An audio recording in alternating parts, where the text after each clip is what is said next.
7 tempat menarik dekat Kuala Selangor. Jom aku bawa korang jalan-jalan. Tempat pertama kita orang pergi Bukit Melawati. Nak naik atas ni kena naik tram. Harga dia RM5 untuk dewasa, kanak-kanak bawah 2 tahun free. Dekat atas ni korang boleh bergambar dengan burung, bagi makan lotong. Sambil-sambil makan aiskrim tu, korang boleh juga tengok pemandangan Kuala Selangor dari aras tinggi dan juga rumah api.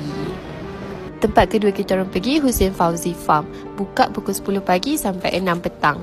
Harga masuk dewasa RM15, kanak-kanak RM7 bawah 2 tahun free. Dekat sini kawasan dia lapang, tak panas, banyak sangat haiwan. Ada juga haiwan yang dilepaskan bebas.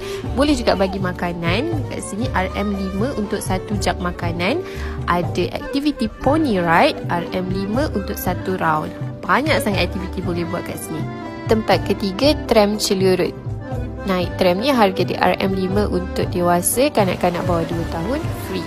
Tram akan bawa jalan-jalan keliling kampung, tengok pemandangan sawah padi. Best sangat sebab tram ni open air. Tram juga akan berhenti dekat kawasan komuniti orang kampung, so korang boleh beli barangan buatan orang kampung kat situ.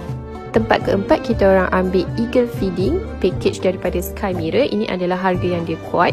Jalan nak ke JT tu akan lalu Chinese restaurant. Sepanjang perjalanan nak bagi makan helang tu, korang akan nampak perkampungan nelayan. Ada rumah-rumah, ada restoran sekitar Kuala Selangor. Yang ni kita orang dah sampai dekat tempat nak bagi makan helang.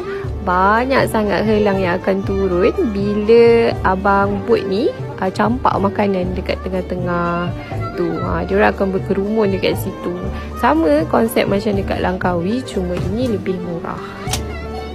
Dekat sini juga ada boat house, ada coffee, ada macam-macam lah dia jual dekat situ. Ini adalah pemandangan dekat JT Sky Mirror.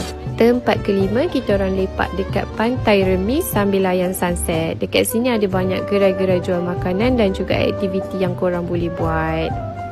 Tempat keenam kita orang ke Sekincang Coconut Farm. Dekat sini ladang kelapa tapi dia buat konsep tempat makan. Tempat cantik, bersih, besar, masuk free. Makanan pun kat sini affordable and sedap. Ada juga disediakan buai, joget-joget untuk layan anak. Tempat-tempat bergambar yang instagramable. Tempat terakhir kita orang pergi Terminal Kapal Terbang Sekincang. Tempat ni tak jauh dari Coconut Farm, tapi dekat sini tak ada parking, jadi korang kena parking dekat kiri kanan sawah.